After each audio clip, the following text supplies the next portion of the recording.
Bien, vamos a estudiar la palabra de Dios, vamos a tener una palabra de oración y entramos de lleno a nuestro estudio. Padre Celestial, qué lindo ha sido este día. Gracias por la vida, por la salud, por el privilegio de ser tus hijos y tus hijas. Gracias, Padre, por todas las bendiciones que tú derramas abundantemente sobre nosotros. Tribulaciones que nos ayudan a aprender a depender de ti, que nos ayudan a crecer en nuestra fe, para prepararnos para las grandes pruebas que vienen. Esta noche vamos a hablar de el tiempo cuando tendremos que afrontar esas pruebas. Pedimos que nos bendigas al estudiar este tema. Te rogamos que tu Espíritu Santo nos acompañe por medio del ministerio de tus santos ángeles. Danos entendimiento, corazones receptivos y la fuerza para implementar y practicar lo que estudiemos. Te damos gracias por escuchar esta oración, pues te lo imploramos en el precioso nombre de Cristo nuestro Salvador. Amén. Como indudablemente la mayoría de los adventistas saben, el doctor Ben Carson, famoso y respetado neurocirujano adventista del séptimo día del Hospital Johns Hopkins en el este de los Estados Unidos, se postuló como precandidato para el Partido Republicano en las primarias que todavía se están desarrollando.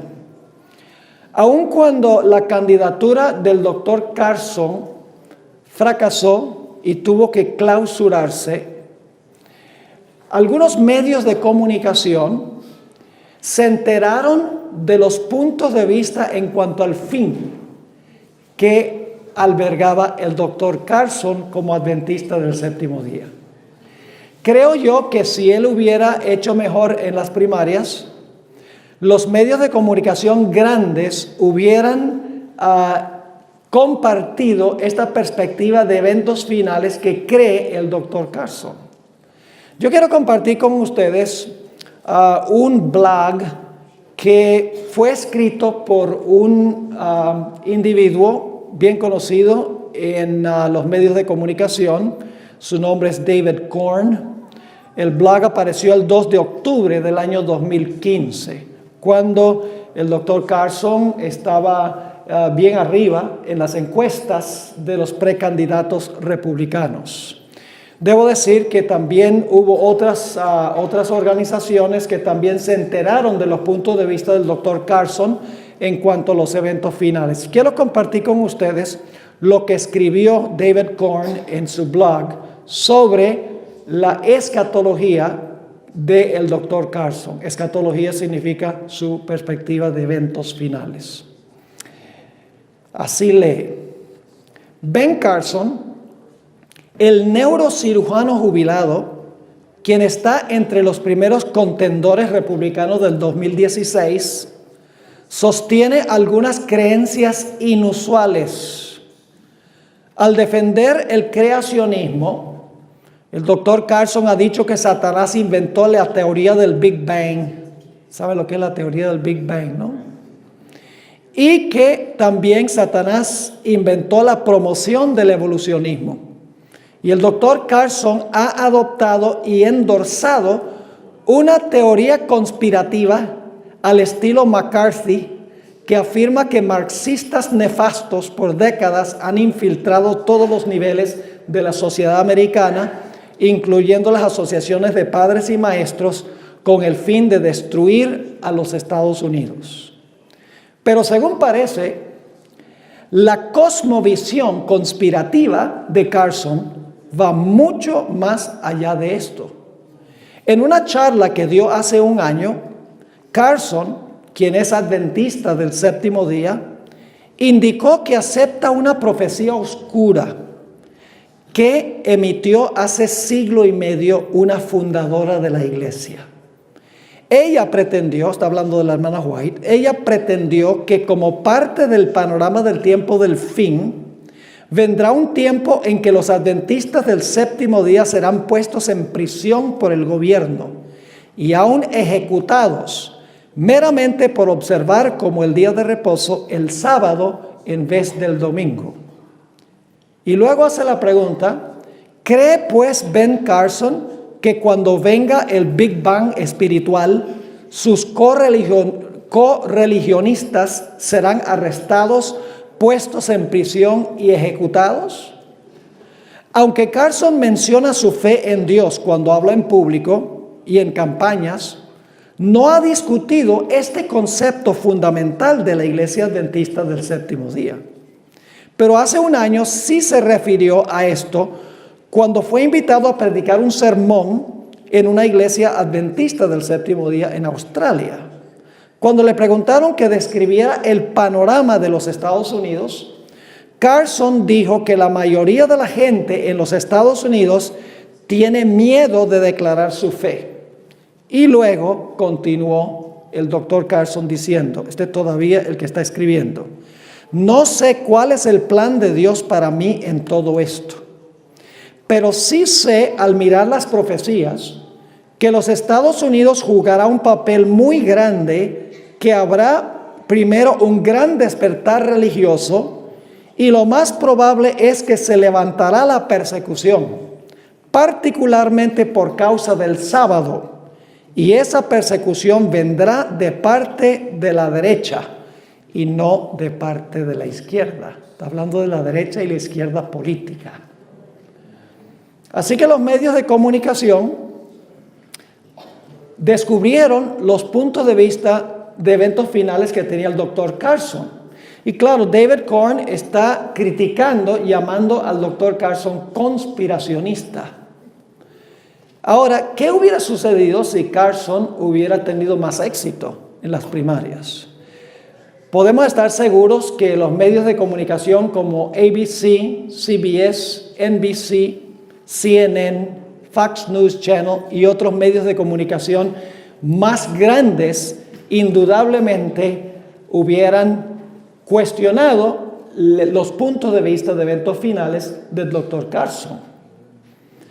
La pregunta clave es: ¿cómo podría Carson, según David Korn, ser presidente de los Estados Unidos cuando creía o cree que este país repudiará su constitución y perseguirá y aún sentenciará a muerte a todos los que no acaten una ley dominical?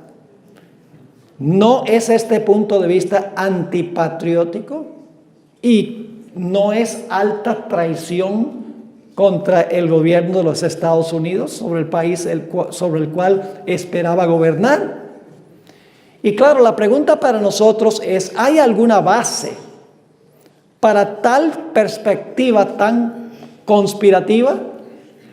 La respuesta es que sí hay una respuesta afirmativa a esta pregunta. La base para este punto de vista se encuentra en las Sagradas Escrituras. Viene el tiempo, mis hermanos y hermanas, cuando la crítica no va a ser blandita como esta. La crítica va a ser mordaz.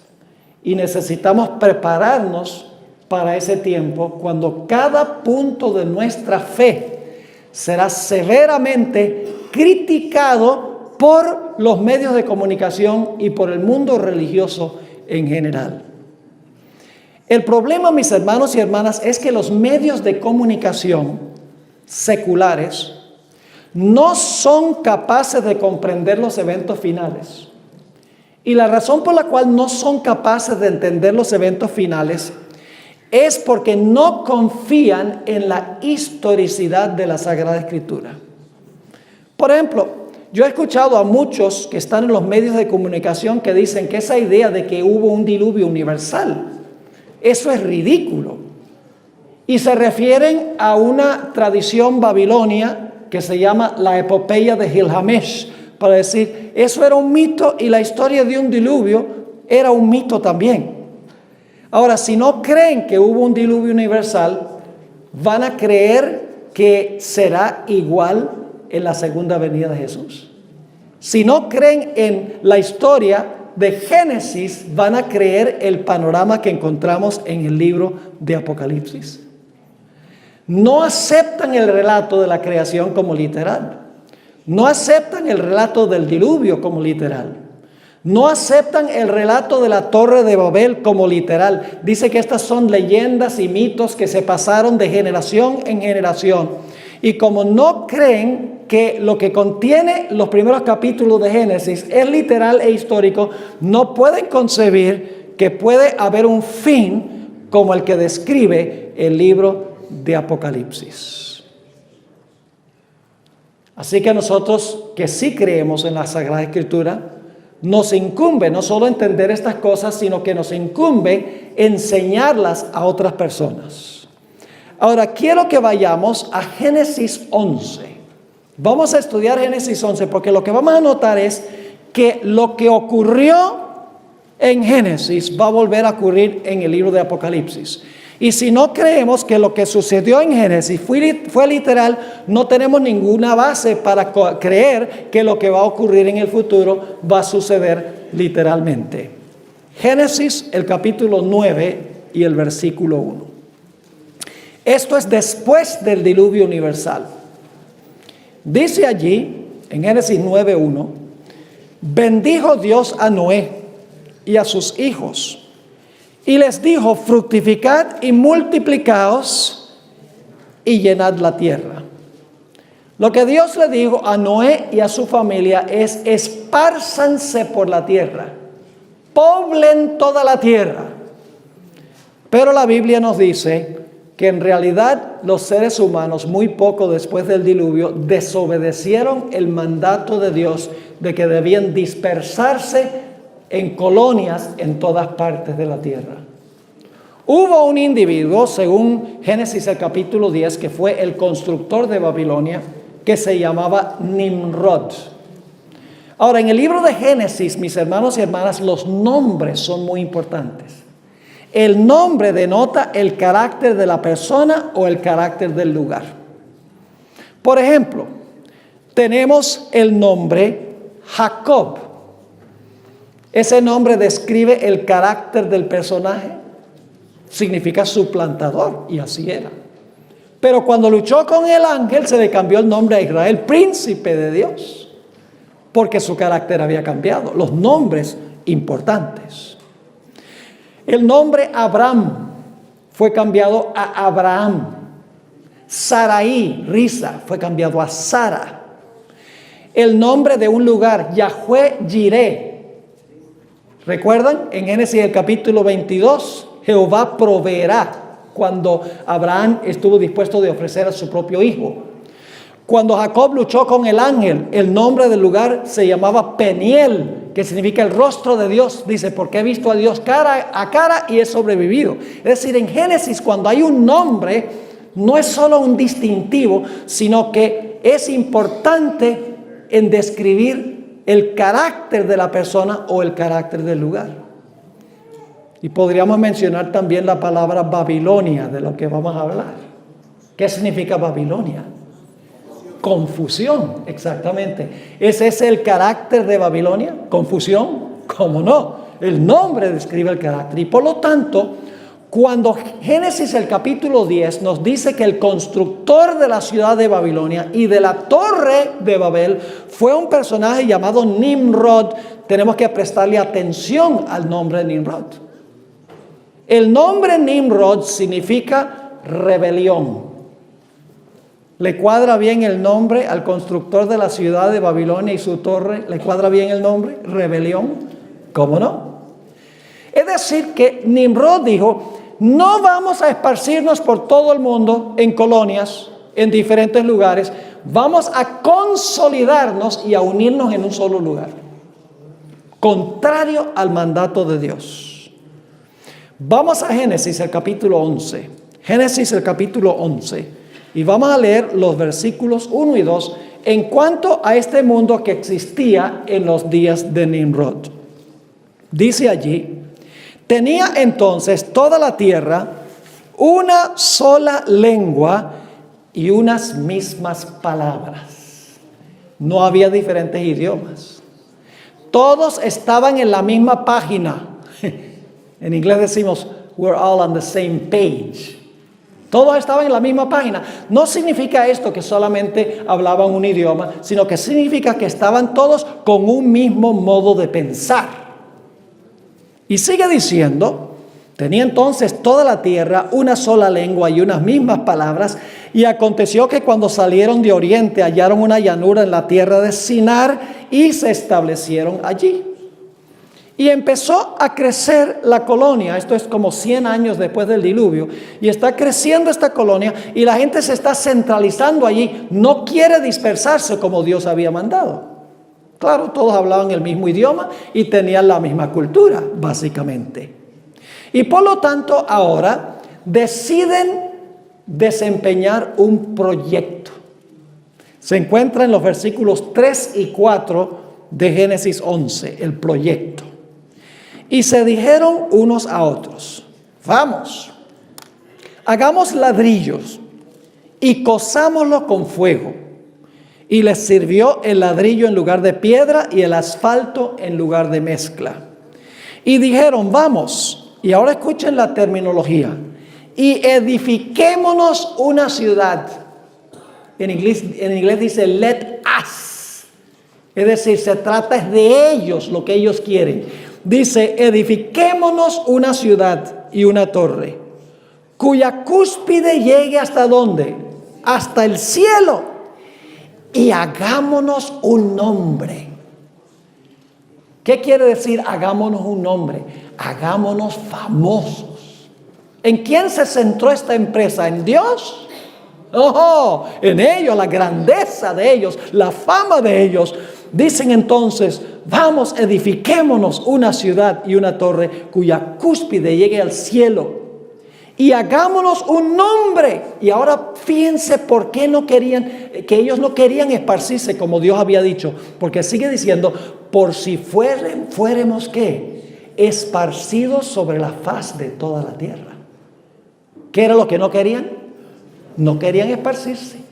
Dice, vamos a centralizarnos, vamos a establecer una civilización centralizada en un lugar. Edifiquémonos una ciudad y edifiquémonos una torre para nuestra fama y para nuestra grandeza. La hermana White describe los objetivos que ellos tenían al edificar esta ciudad y esta torre. Patriarcas y Profetas, página 54. Recuerden que estamos estudiando lo que ocurrió en Génesis, porque eso va a ocurrir de nuevo. Es decir, primero estudiamos el marco histórico y luego vemos cómo eso se aplica al marco final o al marco escatológico. Patriarcas y Profetas, página 54, nos explica por qué es que ellos querían construir esa torre y esa ciudad. Dice, decidieron construir allí una ciudad y en ella una torre de tan estupenda altura que fuera la maravilla del mundo. Estas empresas fueron ideadas, ahora escuchen, ¿por qué idearon esto? Estas empresas fueron ideadas para impedir que la gente se esparciera en colonias.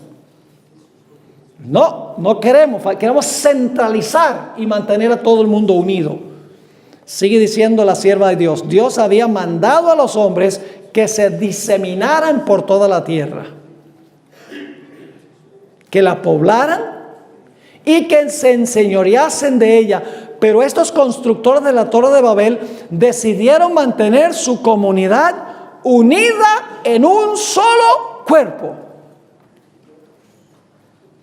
¿Por qué no querían dispersarse?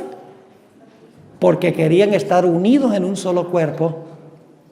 ¿Con qué propósito? ¿Quién fue el constructor? Nimrod. ¿Qué significa su nombre? Rebelión. Esta era una empresa rebelde, directa rebelión contra Dios. Dios dice, dispérsense. Ellos dicen, no, vamos a unirnos nosotros. Sigue diciendo aquí la sierva del Señor. Escuchen lo que querían. Vuelvo a donde empecé en la última frase. Dios había mandado a los hombres que se diseminaran por toda la tierra, que la poblaran y se enseñoreasen de ella. Pero estos constructores de la Torre de Babel decidieron mantener su comunidad unida en un solo cuerpo y fundar una monarquía que a su tiempo abarcara toda la tierra. Podríamos decir un nuevo orden mundial, centralizado, con un gobierno central, ¿cómo no? Sigue diciendo, así su ciudad se convertiría en la metrópoli de un imperio universal. Su gloria demandaría la admiración y el homenaje del mundo y haría célebres a sus fundadores. La magnífica torre que debía alcanzar hasta los cielos estaba destinada a ser algo así como un monumento del poder y la sabiduría de sus constructores para perpetuar su fama hasta las últimas generaciones. ¿Se centraba este proyecto en Dios? En ningún sentido de la palabra. Era un proyecto rebelde contra Dios. Centralizarse, formar una monarquía que gobernara a todo el mundo desde un lugar centralizado. El espíritu de los constructores de la ciudad que se llamó Babel era el mismo espíritu que tuvo Nabucodonosor mucho tiempo después cuando edificó el nuevo imperio babilónico. Noten lo que dice Daniel 4. Guarden su lugar ahí en Génesis 11 porque vamos a volver. Pero en Daniel capítulo 4 y el versículo 29 y el versículo 30 nos habla de otro constructor. Esto fue Nabucodonosor. Y quiero que capten que es el mismo espíritu que tenían los constructores de la Torre de Babel. Lo único es que los constructores de la Torre de Babel construyeron la Babilonia original y Nabucodonosor restauró a Babilonia cuando la construyó. En Daniel 4, 29 y 30 encontramos que Nabucodonosor sale al balcón del palacio y ve esta maravillosa ciudad que él ha construido. Y fíjense lo que dice. Al cabo de 12 meses, paseando en el palacio de Babilonia, habló el rey y dijo, ¿no es esta la gran Babilonia que yo edifiqué para casa real con la fuerza de mi poder y para la gloria de mi majestad? ¿Captan el espíritu rebelde de Nabucodonosor? Todo era yo. Era una empresa egoísta para traer honra y gloria a sí mismo, como los constructores de la Torre de Babel. Es decir, hermanos y hermanas, lo que querían hacer era establecer un nuevo orden mundial en las riberas del río Éufrates, en la región a donde se encuentra hoy Babilonia. Era su deseo seguir pecando, vivir una vida de rebelión contra Dios, centralizarse para desarraigar del mundo la memoria de Dios. Ahora, ¿por qué querían edificar la torre hasta el cielo? ¿Cuál era el propósito de ellos en edificar una torre que alcanzara hasta el cielo? Y créanme, hermanos y hermanas, la hermana White nos dice que cuando Dios derribó la torre, había alcanzado ya las nubes. Esto no era una torrecita así nada más de unos 10 pisos. Dice ella que había alcanzado hasta las nubes. Fíjense lo que dice la sierva del Señor en cuanto a por qué querían ellos edificar esta torre. En Patriarcas y Profetas, una vez más, la página 54, dice: los moradores de la llanura de Sinar no creyeron en el pacto de Dios que prometía que no traería otro diluvio sobre la tierra. ¿Desconfiaron en qué? En la palabra de Dios. Desconfiaron en la promesa. Dios había dicho, no va a haber más diluvio, pero ellos no creyeron. Sigue diciendo la sierva de Dios, muchos de ellos negaban la existencia de Dios. Yo pregunto, hoy en día, los que quieren este nuevo orden mundial que están formando, muchos de ellos creen que Dios no existe. ¿Son gente secular? ¿Cómo no? Sigue diciendo, muchos de ellos negaban la existencia de Dios y atribuían el diluvio a la acción de causas naturales. Es decir, el diluvio tiene explicación científica, decían ellos. Era un asunto natural, no era sobrenatural. Dios no mandó eso. Sigue escribiendo. Otros creían en un ser supremo que había destruido el mundo antediluviano y sus corazones, como el de Caín, se rebelaban contra él. Estaban enojados con Dios porque Dios había destruido el mundo con un diluvio. Sigue escribiendo, uno de sus fines al construir la torre fue el de alcanzar seguridad si ocurría otro diluvio. Querían salvarse a sí mismos. Salvación propia. Dicen, si viene otro diluvio, vamos a construir una torre más alta que a donde alcanzaron las aguas. Y entonces nos vamos a subir hasta la cumbre de la torre y nos salvamos en caso de otro diluvio. Una empresa rebelde contra Dios. Pero había más. Sigue diciendo, creyeron que construyendo la torre hasta una altura mucho más elevada que la que habían alcanzado las aguas del diluvio, se hallarían fuera de toda posibilidad de peligro. Pero querían más. Dice, y al poder ascender a la religión de las nubes, esperaban descubrir la causa del diluvio.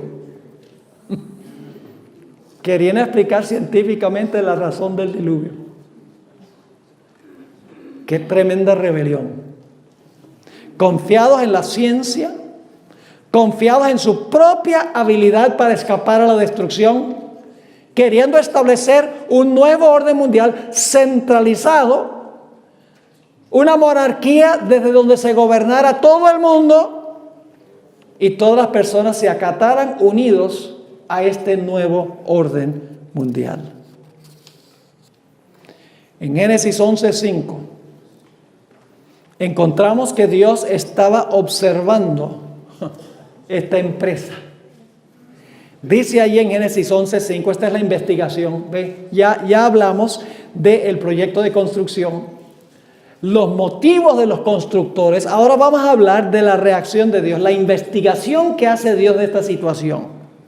Dice en el versículo 5, y descendió Jehová para ver la ciudad y la torre que edificaban los hijos de los hombres. Esa expresión es muy importante. Hijos de los hombres. Dice, ¿por qué es importante hijos de los hombres? Recuerden que en Génesis el capítulo 6 dice que los hijos de Dios vieron que las hijas de los hombres eran hermosas. ¿Quiénes eran los hijos de Dios? Los fieles del linaje de Set. ¿Quiénes eran las hijas de los hombres? Las mujeres que se mencionan en el linaje de Caín, las mujeres rebeldes del linaje de Caín. ¿Quiénes eran los constructores de la torre? ¿Los hijos de Dios? No, ¿quiénes? Los hijos de los hombres, los rebeldes que tenían el mismo espíritu que tenía Caín. Así que dice, Dios desciende para ver la ciudad, va a hacer una investigación ahora, para ver la torre que construían los hijos de los hombres. ¿Saben ustedes, hermanos y hermanas, que Dios lleva un registro de las naciones? Dios lleva un registro y ha establecido un límite hasta donde pueden llegar. Tenemos muchos ejemplos de eso en la Biblia. ¿Recuerdan los amorreos? Dios de la copa de los amorreos no se ha llenado todavía. Pero cuando Israel fue a entrar a la tierra prometida, la copa se había llenado. Y Dios permitió que se destruyeran esas naciones en Canaán. Se les había colmado la copa, en otras palabras. Yo pregunto, ¿sucedió lo mismo con Jerusalén en el año 586? En Ezequiel el capítulo 9 tenemos una escena de juicio. Recuerdan que se coloca una señal en la frente de los que claman y gimen por las abominaciones que se hacen en la ciudad. ¿Qué sucede después que todos son sellados? Esto es antes de la destrucción. Sella Dios a sus fieles primero y luego después que sella a sus fieles, ¿qué viene sobre la ciudad? Destrucción. Dios hizo una investigación de la ciudad primero entonces, para ver quiénes eran fieles.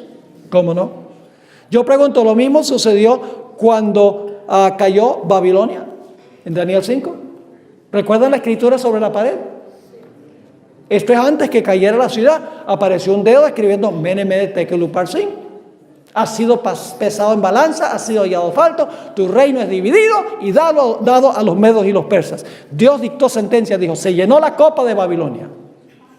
Yo pregunto, ¿sucedió lo mismo en el año 70 cuando la ciudad de Jerusalén fue destruida por segunda vez? Sí. ¿Y sabe cuándo se dictó la sentencia? Cuando Jesús salió del templo y dijo, he aquí vuestra casa os es dejada desierta. Se llenó la copa.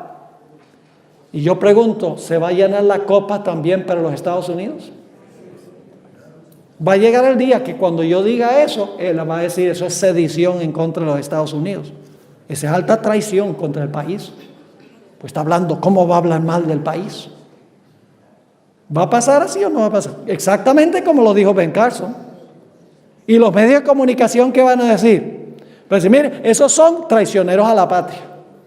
Están hablando mal, están diciendo que apostasía nacional va a llevar a la ruina nacional. No va a haber ninguna ruina. Implementemos el domingo como día de reposo y va a volver la paz y la prosperidad. Y esos que están hablando en contra, esos son alborotadores del pueblo. ¿Se parece a lo que pasó en los días de Elías, sí o no? Lo que dijo Ben Carson va a pasar. Lo que pasa es que los medios de comunicación no lo creen porque no creen en la Biblia. No creen que lo que dice la Biblia es histórico. No creen en el relato de la creación, en el relato del diluvio, en lo que pasó en la Torre de Babel, que forma la base para lo que va a pasar en el futuro. Va a cerrarse la puerta de la gracia para el mundo también, no solo para los Estados Unidos, sino para el mundo. Sí, Apocalipsis 22:11 se da un decreto. El que es justo, sea justo todavía. El que es santo, sea santo todavía. El que es sucio, ensúciese todavía. Y el que es injusto, sea injusto todavía. Ahí se cierra la puerta de la gracia para el mundo y luego viene ¿qué cosa? La destrucción. Dios nunca destruye sin ver que una ciudad o una persona o una nación han colmado la copa o el límite que Dios ha establecido. Así que Dios desciende para ver este proyecto, para ver si han ido demasiado lejos. Si han colmado la copa, hay una investigación. En los versículos 6 y 7 de Génesis 11, encontramos el análisis de la situación. Y encontramos el veredicto de Dios y la sentencia que Dios pronuncia. A la luz de su investigación. Noten el versículo 6 y el versículo 7. Y dijo Jehová: he aquí el pueblo es uno. ¿Estaban unidos? Todos. He aquí el pueblo es uno y todos estos tienen un solo lenguaje. Así que Dios analizó la situación. Dice, el pueblo está todo completamente unido en esta empresa, en este proyecto. Y fíjense lo que dice ahora. Y han comenzado la obra. Es decir, esto solamente es principio de dolores. No es nada comparado con lo que tienen en mente. Porque sigue diciendo. Y han comenzado la obra y nada les hará desistir ahora de lo que han pensado hacer. En inglés decimos, this is the tip of the iceberg. ¿Qué hubiera sucedido si Dios hubiera permitido que esto continuara? Se hubiera desterrado del mundo el temor de Dios.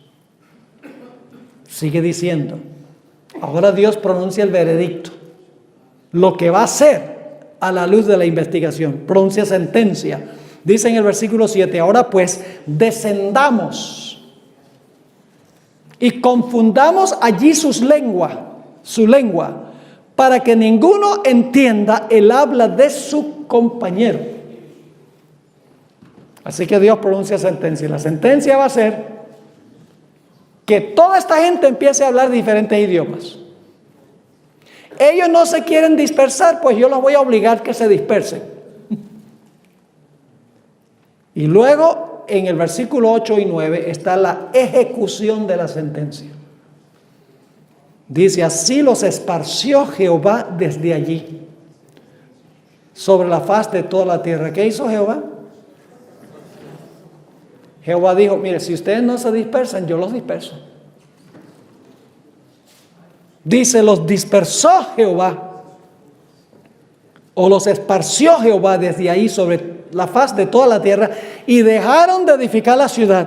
Y ahora viene el nombre. Por primera vez en la Biblia aparece este nombre, y va a reaparecer en Apocalipsis. Ténganlo en mente. El nombre de esta empresa rebelde va a aparecer de nuevo. Ahora, si usted no cree que la historia en Génesis es histórica, ¿te va a creer que eso va a pasar de nuevo como dice Apocalipsis? No. Así que dice en el versículo 9, por esto fue llamado el nombre de ella, ¿qué cosa? Babel. ¿Qué significa Babel? Confusión. Porque allí confundió Jehová el lenguaje de toda la tierra y desde allí los esparció sobre la faz de toda la tierra. Ahora yo pregunto, ¿la dispersión de la gente en la Torre de Babel fue buena idea o fue mala idea? Fue buena idea. Déjenme explicarles por qué. Fue una gran bendición. Yo pregunto, ¿es mucho más difícil que se consolide el mal y se centralice el mal y que haya una rebelión mundial cuando existen diferentes países y diferentes culturas y diferentes idiomas? Sí. Porque cada país tiene su cultura, cada país tiene su idioma, cada país tiene su forma de pensar y es muy difícil que todos se unan o se consoliden en una rebelión unida en contra de Dios. Es decir, es mucho más difícil para el mundo unirse en rebelión en contra de Dios cuando existen diferentes naciones en diferentes partes de la tierra. Así que Dios tuvo la última palabra. Dios envió, dice la hermana White, 2 ángeles, tumbaron con un relámpago la cima de la torre y dejaron de construir la ciudad. Dios tuvo la última palabra, dividió y destruyó la empresa que ellos tenían en mente. Y ahora se establecieron todas las naciones del mundo con todos sus idiomas, cada uno con su propia forma de pensar, cada uno con su cultura, muy difícil de unirlos todos en una rebelión consolidada contra Dios. ¿Están entendiendo lo que estoy diciendo? Ahora hablemos un poco de lo que nos enseña de Génesis 11 para nuestro tiempo. Génesis 11, como les mencioné, es la primera vez que aparece la palabra Babilonia en la Sagrada Escritura. Esto es significativo porque el nombre Babilonia reaparece en el libro de Apocalipsis. Es decir, el nombre aparece al principio de la Biblia y el nombre aparece también al final de la Biblia. Yo pregunto, ¿será posible que al final de la historia también quieran establecer un sistema de un nuevo orden mundial centralizado en un lugar a donde todas las naciones se unen en rebelión contra Dios? Y que Dios va a tener la última palabra y va a confundir esta empresa y finalmente va a destruir a Babilonia. La respuesta es que sí. Lo que pasó en Génesis a nivel local, el libro de Apocalipsis nos explica que va a suceder a nivel global al final de la historia. Quiero mencionarles un libro que fue escrito hace algunos años por un sacerdote jesuita con el nombre de Malaquías Martín. Escribió un libro que lleva como título Las llaves de esta sangre. En la página 14 y 15 de este libro, este escritor, que murió hace unos años en circunstancias un poco misteriosas, no tengo tiempo para explicarles por qué creo yo. Yo no creo que él haya muerto de muerte natural. Yo creo que la misma sociedad de los jesuitas acabó con él por ciertas circunstancias. No tengo pruebas de eso, pero por lo que él decía y por lo que escribía, se ganó la enemistad de los jesuitas, porque él era muy conservador y los jesuitas se han vuelto muy liberales. Y no le gustaba lo que él estaba escribiendo, lo que estaba diciendo. Si ustedes quieren leer un libro interesante, lean el libro de Malaquías Martín que se titula Los Jesuitas. Es un libro un poco de hace muchos años, pero muy significativo en cuanto a lo que está pasando ahora en el pontificado de Francisco I. Pero en este libro, Las llaves de esta sangre, Malaquías Martín describe la lucha por el control del mundo entre 3 competidores.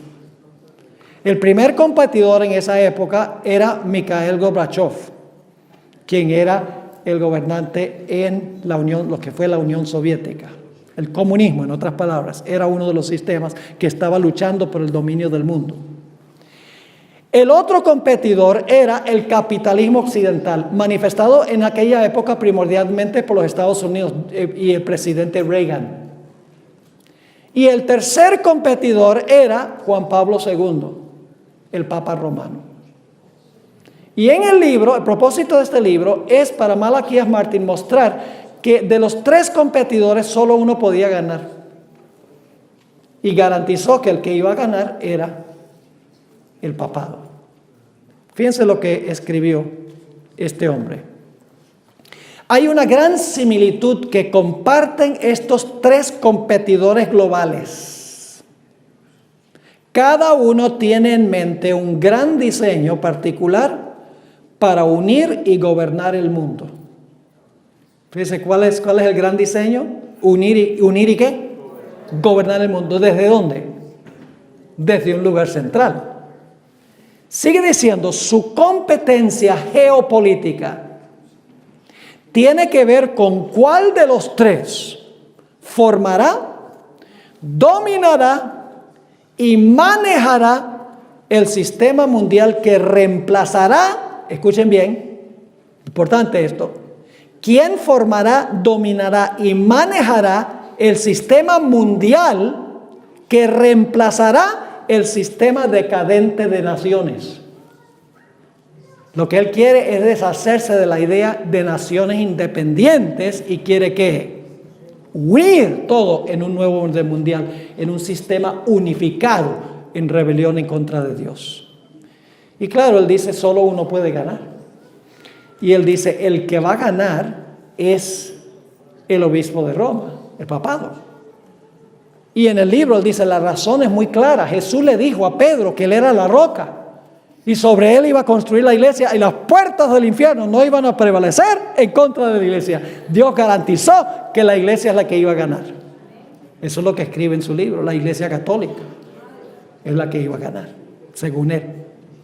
Y luego escribió en las páginas 11 y 12 palabras bien espeluznantes sobre lo que él veía que va a suceder.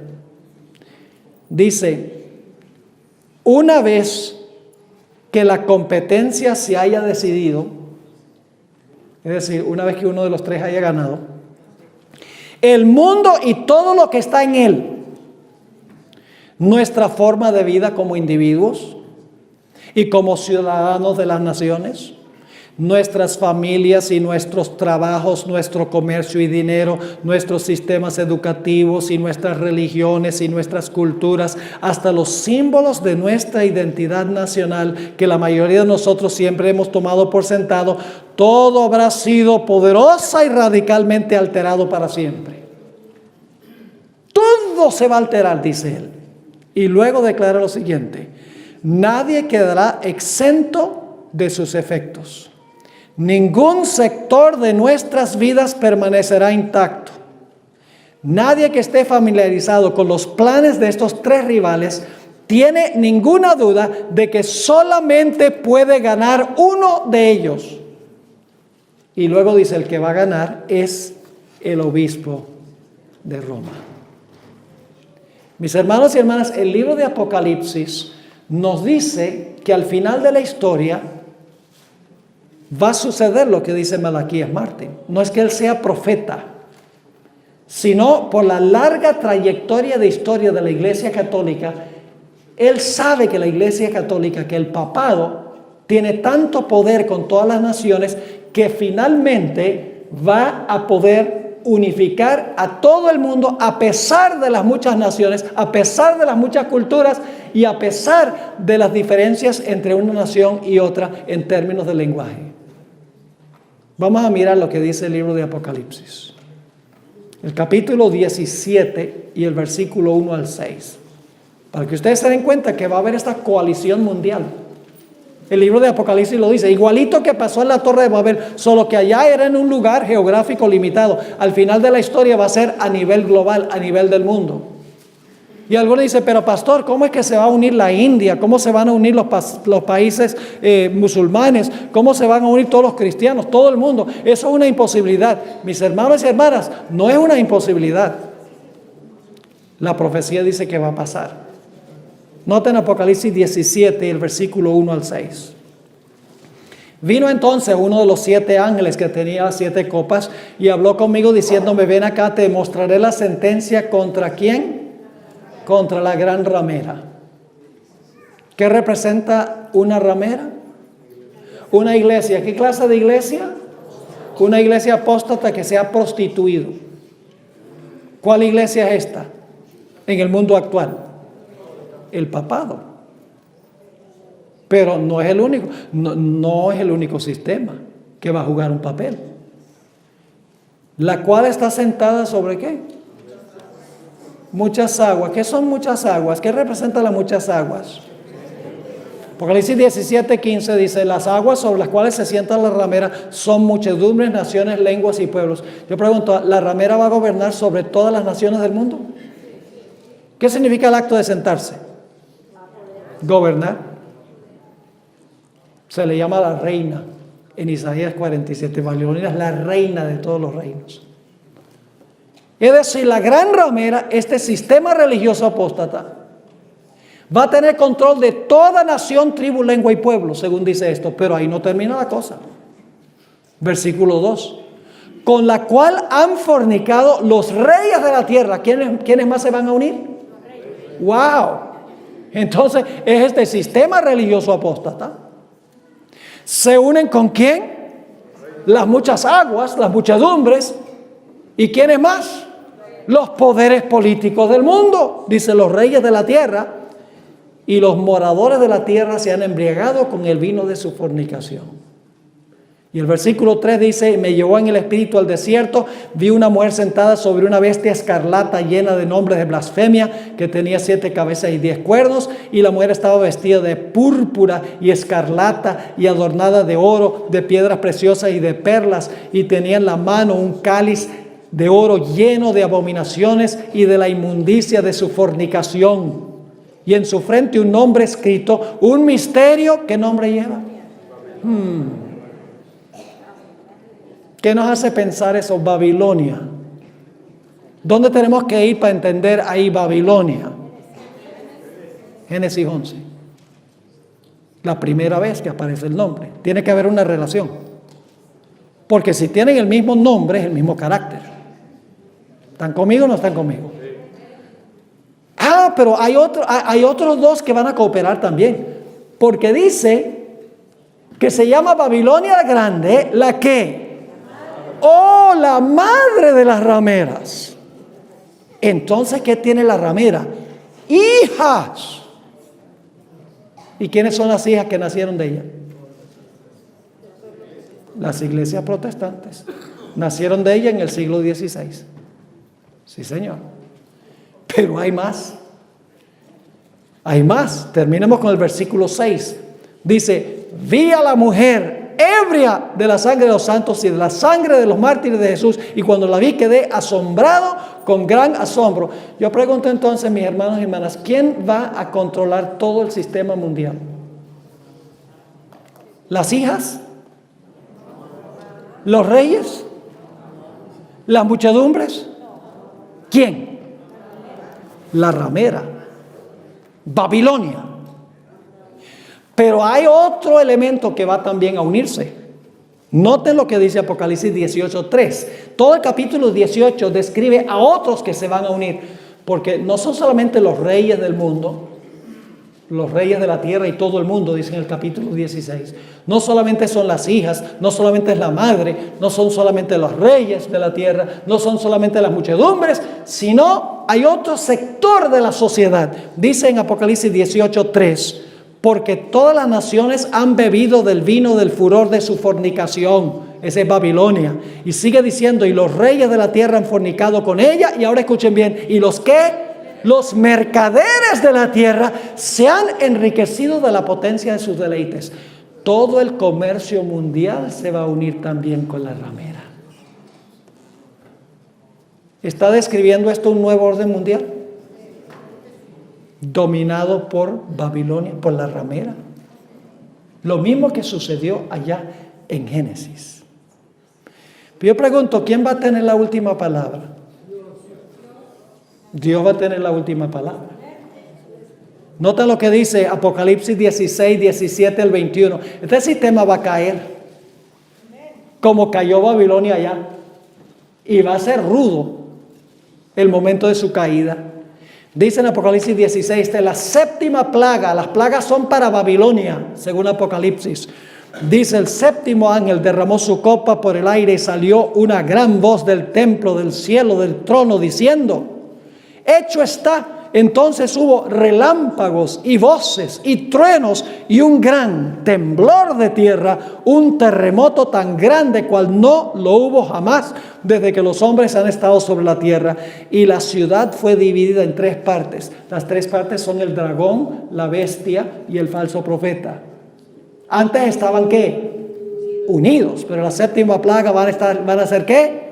Divididos, es decir, van a pelear uno con el otro. Sigue diciendo: y las ciudades de las naciones cayeron, y la gran Babilonia vino en memoria delante de Dios para darle el cáliz del vino del ardor de su ira. Y toda isla huyó, los montes no fueron hallados, y cayó del cielo sobre los hombres un enorme granizo como el del peso de un talento, y los hombres blasfemaron contra Dios por la plaga del granizo, porque su plaga fue sobremanera grande. ¿Qué va a pasar con Babilonia? Babilonia caerá, será destruida. Mis hermanos y hermanas, nosotros estamos viviendo en un mundo de globalización. Yo recuerdo cuando en 1960 John Kennedy se estaba postulando para presidente de los Estados Unidos. En las iglesias adventistas, y en ese tiempo nosotros vivíamos en Caracas, Venezuela, y recuerdo que yo tenía apenas en ese tiempo como 12 años, recuerdo muy bien que se decían en las iglesias: oh, si gana John Kennedy es un presidente católico y ya viene la ley dominical. Se decía eso, porque fue el primer presidente católico en la historia de los Estados Unidos. Pero en esa época no puede haberse cumplido la profecía, porque todo el mundo no estaba en la misma página. Había el bloque oriental y el bloque occidental. Comunismo y capitalismo estaban en una guerra mortal. Y además de eso, no habían los diferentes medios para unir al globo, para unir el mundo. Permítanme compartir con ustedes algunas de las cosas que están pasando, que han unido el mundo y han establecido en realidad un mundo que se puede unir de la noche a la mañana. En primer lugar, vivimos en un mundo a donde el transporte permite que uno se movilice de un lugar a otro en cuestión de muy poco tiempo. Por ejemplo, yo pertenezco al plan de viajero frecuente de American Airlines. ¿Saben cuál es el título que le dan a su sistema de viajero frecuente? One World. Un mundo. Es increíble. Mire, yo puedo estar en Sudáfrica. Es un viaje que dura en el aire 22 horas. Pues yo generalmente viajo de Sudáfrica a Londres y luego viajo de Londres a Fresno. Y yo puedo salir de allá, de Johannesburgo. Yo puedo salir bien tempranito en la mañana y puedo estar el mismo día en Fresno, en mi casa. El mundo está interconectado por el asunto del transporte. El mundo también es un mundo en términos de idioma. Y usted dice: no, pero se hablan muchos idiomas. Pero miren, hermanos y hermanas, hay software hoy donde usted puede en realidad traducir cualquier idioma al idioma que usted entiende. Es decir, el idioma ya no es una barrera en ninguna parte del mundo, porque hay personas también que hablan el idioma de donde uno es en los diferentes países. La economía es global. Si no lo creen, recientemente China estornudó y a los Estados Unidos le dio gripe. Antes decían que cuando los Estados Unidos estornuda, al mundo le da gripe. Pero ahora cuando China estornuda, a los Estados Unidos le da gripe. Porque toda la economía mundial está interconectada, mis hermanos y hermanas. Las transferencias económicas son increíbles. Hay una tecnología que conecta a todo el mundo. Imaginen ustedes, Estos drones, que son estos vehículos aéreos no tripulados, satélites, el internet y otras tecnologías que desconocemos, conectan el mundo de una forma increíble a través de la tecnología y la comunicación. Tenemos, por ejemplo, Skype. Yo me quedo maravillado. Yo puedo estar en Sudáfrica y me pongo en Skype y puedo hablar con mi esposa. Ya no hay barreras de distancia en el mundo. Email, WhatsApp, Facebook, Twitter, teléfonos celulares. El mundo está interconectado en el asunto de la comunicación y de la tecnología. Y hay un solo mercado mundial prácticamente. Por medio de estos tratados de libre comercio como NAFTA, CAFTA, el convenio del Transpacífico. ¿Saben ustedes que están formando 10 zonas mundiales de comercio para interconectarlas todas y establecer un mercado de comercio mundial? Y hay un deseo también de unir todas las religiones. No como organizaciones, pero que todos se lleven perfectamente bien. Es más, el que fue primer ministro de Israel hace algunos años, Shimon Peres, sugirió que se estableciera una Naciones Unidas de la religión y que el Papa fuera el que presidiera las Naciones Unidas de la religión. Un judío sugirió eso. Los países del mundo también se están uniendo política y militarmente para pelear contra el terrorismo. Yo recuerdo, yo estaba en Inglaterra, en Manchester, cuando hubo ese problema con el ataque terrorista en París.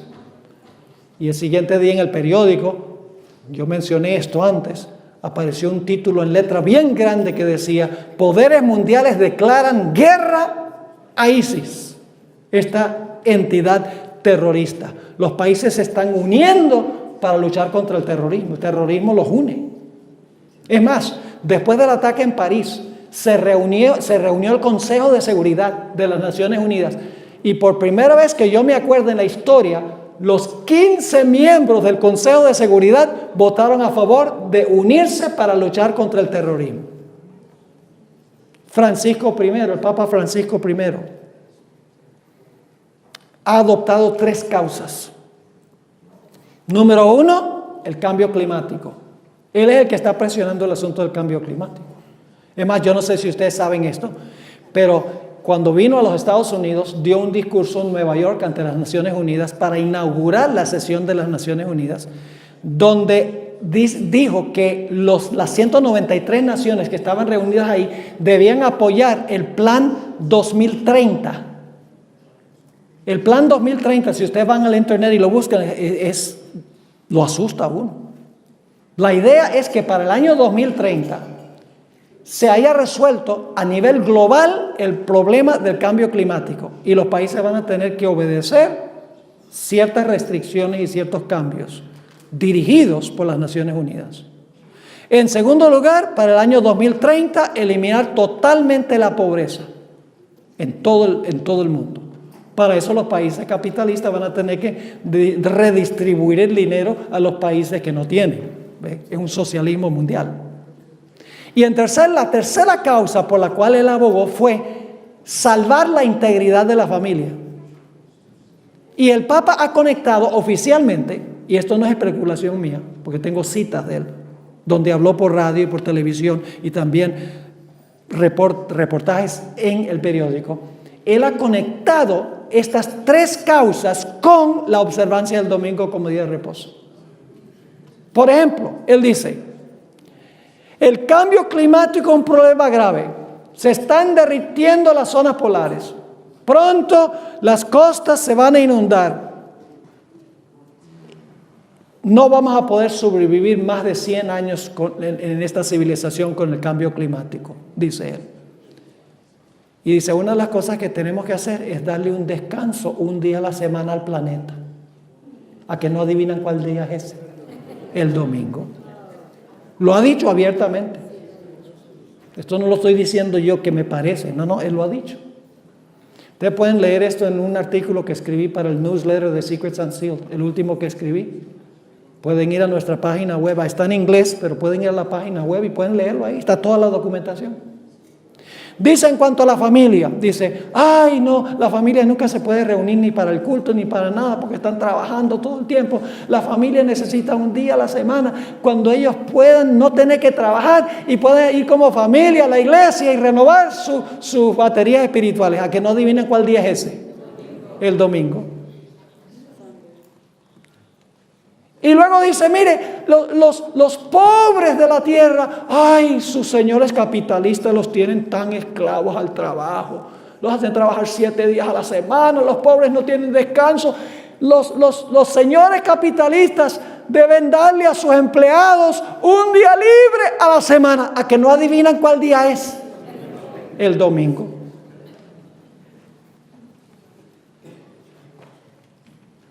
Uniendo el mundo, y el mundo le parece una magnífica idea, porque el mundo está asustado con el cambio climático, con la criminalidad, con la creciente pobreza del mundo. El mundo está asustado. Dicen, ¿verdad? Pero todas son soluciones humanas, mis hermanos y hermanas. No se dice nada de la gente tener un reavivamiento, una reforma, regresar a Dios, etc. No se dice nada absolutamente de eso. El mundo también se está uniendo en un mismo modo de pensar. Tiene diferentes formas de expresarlo. El pensamiento posmoderno. ¿Saben lo que es el posmodernismo? Es la idea de que no hay ninguna norma absoluta de moralidad. Dicen que las decisiones morales y éticas son individuales, pero no hay ninguna norma absoluta. Se habla de unidad en la diversidad. Se usa la palabra pluralismo. Aún en la iglesia adventista se usa la palabra pluralismo. Ser políticamente correcto para no ofender a nadie. El fin justifica los medios. La verdad es relativa. Poco a poco el mundo está llegando a ese modo de pensar. Y si no hay absolutos, entonces, ¿por qué hay que guardar el sábado? ¿Por qué no se puede guardar el domingo?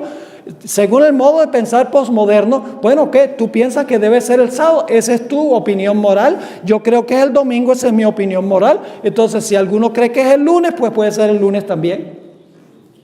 Porque han echado fuera de borda la Biblia como la palabra inspirada de Dios. Apocalipsis 17, mis hermanos y hermanas, nos hablan del momento cuando todo el mundo se va a unir. Apocalipsis 17, 13, y luego voy a leerles una cita de la hermana White. Hablando de los reyes del mundo, cooperando con la ramera, dice, estos tienen un mismo propósito. Los de la Torre de Babel tenían un mismo propósito en rebelión contra Dios. Sí, tienen un mismo propósito y entregarán su poder y su autoridad a la bestia. La hermana White comenta sobre esto en el tomo 3 de Mensajes Selectos, página 447 y 448, cuando dice lo siguiente: el tal llamado mundo cristiano será el teatro de acciones grandes y decisivas. Hombres en posiciones de autoridad pondrán en vigencia leyes para controlar la conciencia según el ejemplo del papado. Babilonia hará que todas las naciones beban del vino de su fornicación. Toda nación se verá envuelta. Acerca de este tiempo, Juan el revelador declara, y luego ella cita Apocalipsis 18, 3 al 7 y Apocalipsis 17, 13 y 14. Y luego dice esto: habrá un vínculo de unión universal, una gran armonía, una confederación de las fuerzas de Satanás. Y estamos viendo hoy en día ese proceso de unificación.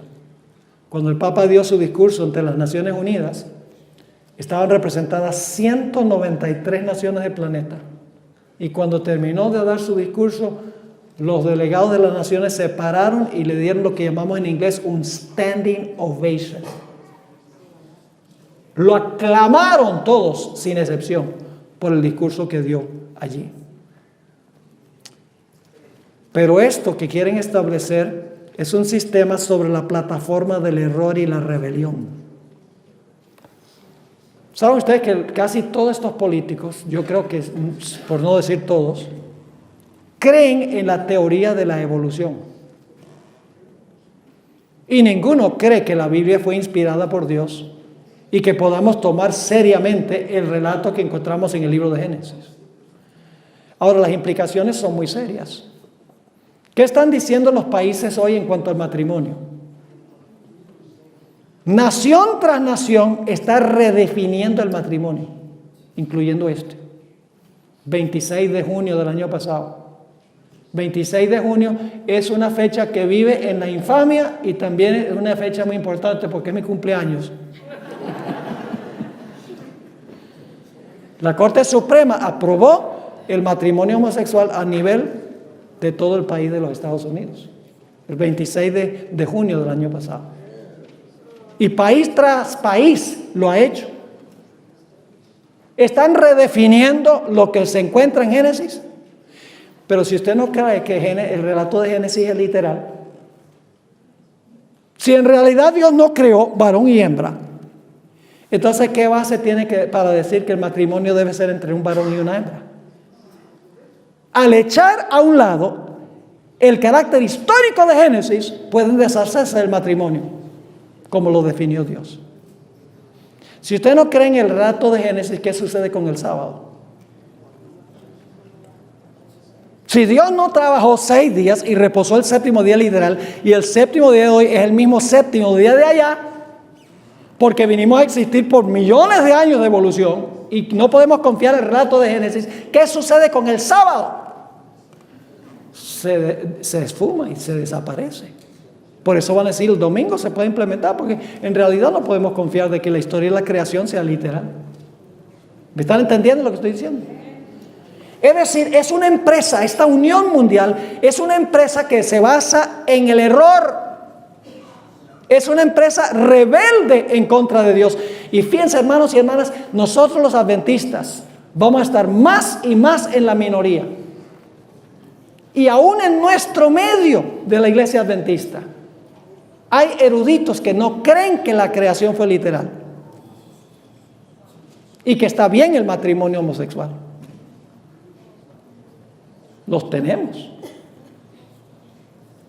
Y en posiciones, yo no voy a mencionar nombres ni dónde, pero los hay. Y va a llegar el momento donde los adventistas van a ser menos y menos y menos populares, como dijo el individuo con quien comenzamos el tema de esta noche. Déjenme leerles algunas citas de la hermana White. Si usted, hermanos y hermanas, si usted está preocupado por la imagen que usted le proyecta a otro y dice, ay no, yo no quiero ofender a nadie. Ay no, yo no quiero que me persigan, así que voy a ir en armonía con lo que se está diciendo. Si nosotros ahora no nos ponemos firmes y estamos dispuestos de decir la verdad sin temor, ¿qué va a pasar cuando llegue el tiempo de verdad? Cuando seremos perseguidos por estos conceptos. La hermana White dice en el libro Fundamentos de la Educación Cristiana, página 289, cuando alcancemos la norma que Dios desea que alcancemos, los mundanos considerarán a los adventistas como extremistas raros, peculiares y puritanos. En esos Fundamentos de la Educación Cristiana, página 289. En el tomo 5 de los Testimonios, página 546, dice ella, nuestro pueblo ha sido considerado demasiado insignificante para ser digno de notar, pero ocurrirá un cambio. Es decir, la iglesia adventista es pequeña. Ustedes recuerdan que Donald Trump dijo adventista, ¿qué es eso? Porque no está muy bien versado. La hermana White dice, nuestro pueblo ha sido considerado demasiado insignificante para ser digno de notar, pero ocurrirá un cambio. El mundo cristiano ahora está dando los pasos que traerá a la prominencia al pueblo que guarda los mandamientos. ¿Y a dónde va a estar usted? ¿Se va a callar por no ser perseguido, para que no se burlen de usted? ¿O va a proclamar el fuerte clamor que menciona Apocalipsis el capítulo 18? Quiero leerles ahora, ya para terminar este tema, quiero leerles una cita larga del Espíritu de Profecía sobre cómo va a pasar esto. Sí, pero pastor, ¿cómo va a pasar este asunto? ¿Cómo es que los Estados Unidos va a terminar persiguiendo a los que son fieles? Si este es el país de la libertad civil y la libertad religiosa, ¿cómo puede pasar? Dice la sierva del Señor en el conflicto de los siglos, página 578, escuchen bien, ella lo tenía clarito y está escribiendo hace 120 años. ¿Qué escribiría hoy? Los que honran el sábado de la Biblia serán denunciados como enemigos de la ley y del orden, como quebrantadores de las restricciones morales de la sociedad y por lo tanto causantes de anarquía y corrupción que atraen sobre la tierra los altos juicios de Dios. Sus escrúpulos de conciencia serán presentados como obstinación, terquedad y rebeldía contra la autoridad. Serán acusados de deslealtad hacia el gobierno. Los ministros que niegan la obligación de observar la ley divina predicarán desde el púlpito que hay que obedecer a las autoridades civiles porque fueron instituidas por Dios. En las asambleas legislativas y en los tribunales se calumniará y condenará a los que guardan los mandamientos. Se falsearán sus palabras y se atribuirán a sus móviles las peores intenciones. Eso es lo que nos espera. Sigue diciendo, a medida que las iglesias protestantes rechacen los argumentos claros de la Biblia en defensa de la ley de Dios, desearán imponer silencio a aquellos cuya fe no pueden rebatir con la Biblia. Aunque se nieguen a verlo, el hecho es que están asumiendo actualmente una actitud que dará por resultado la persecución de los que se niegan en conciencia a hacer lo que el resto del mundo cristiano está haciendo y a reconocer los acertos hechos en favor del día de reposo papal. Y luego concluye la cita diciendo, los dignatarios de la iglesia y el Estado se unirán para hacer que todos honren el domingo y para ello apelarán al soborno, a la persuasión o a la fuerza. La falta de autoridad divina se suplirá con medidas opresivas. Y luego dice ella, ¿qué diría hoy? La corrupción política está destruyendo el amor a la justicia y el respeto a la verdad. Y hasta en los Estados Unidos de la libre América se verá a los representantes del pueblo y a los legisladores tratar de asegurarse el favor público, doblegándose a las exigencias populares por una ley que imponga la observancia del domingo. La libertad de conciencia que tantos sacrificios ha costado no será ya respetada. En el conflicto que está por estallar veremos realizarse las palabras del profeta: airóse el dragón contra la mujer y se fue a hacer guerra contra el residuo de su simiente, los que guardan los mandamientos de Dios y tienen el testimonio de Jesús. ¿Qué debemos estar haciendo nosotros, mis hermanos y hermanas, como iglesia? Ustedes saben, el diablo en el presente está fragmentando y dividiendo a la iglesia. ¿No es así? El asunto de la ordenación de la mujer ha causado una división en la iglesia. El asunto de la música y la adoración, división en la iglesia.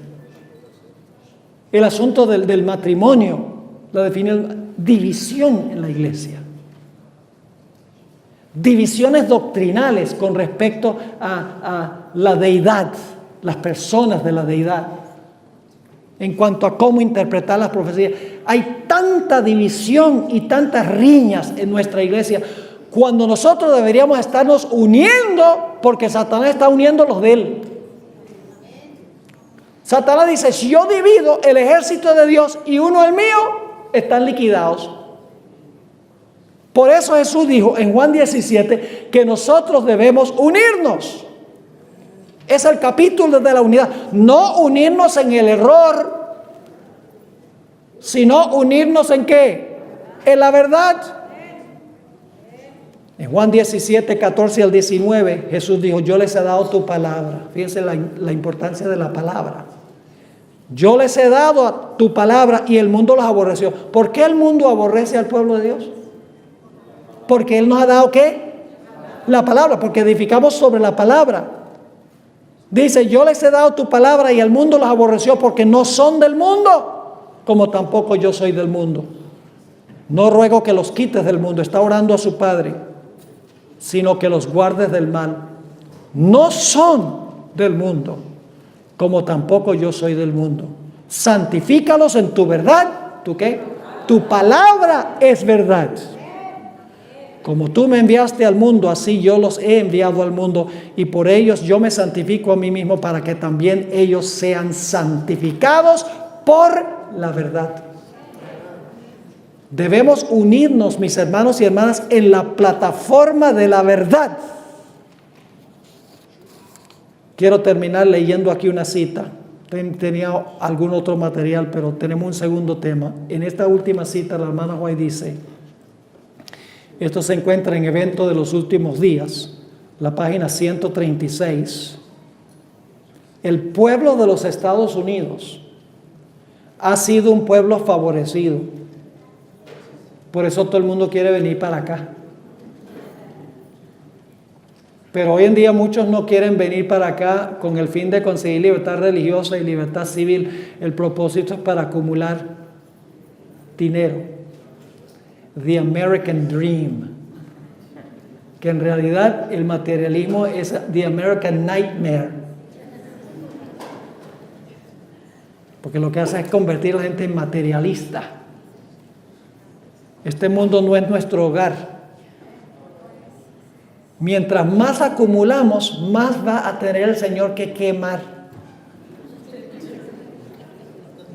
¿Para qué necesitamos 4 y 5 casas y montones de dinero en el banco y 4 y 5 carros?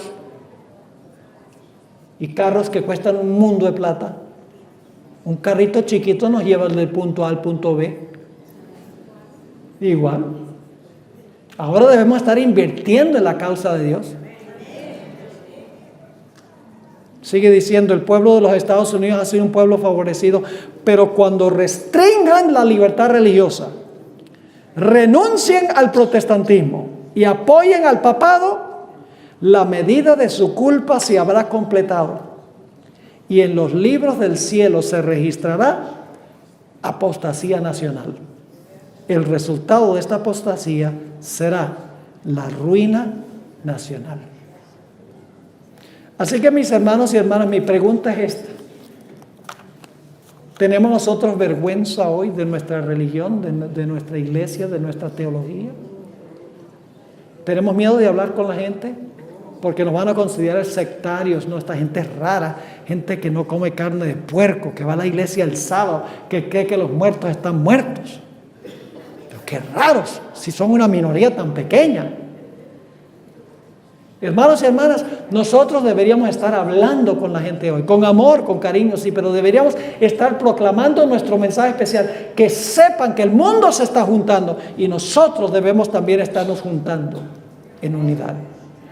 No dejemos que las pequeñas riñas entre miembros nos dividan. Cuando personas en la iglesia se molestan por cualquier tontería. Ay, no me ofendió, yo no vuelvo a la iglesia.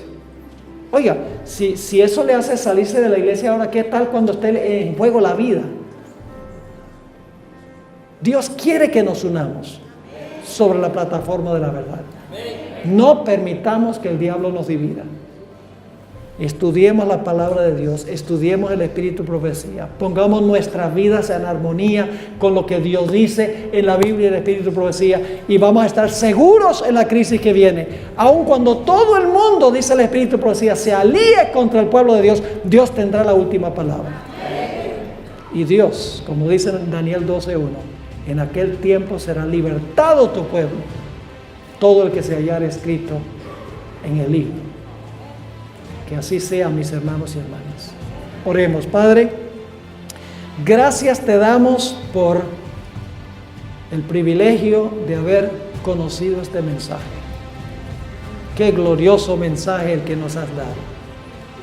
Oh Padre, ayúdanos a amar este mensaje y amarlo tanto que podamos hablar con otras personas para que ellos también lo amen y puedan estar en el lado correcto en la gran crisis que nos espera.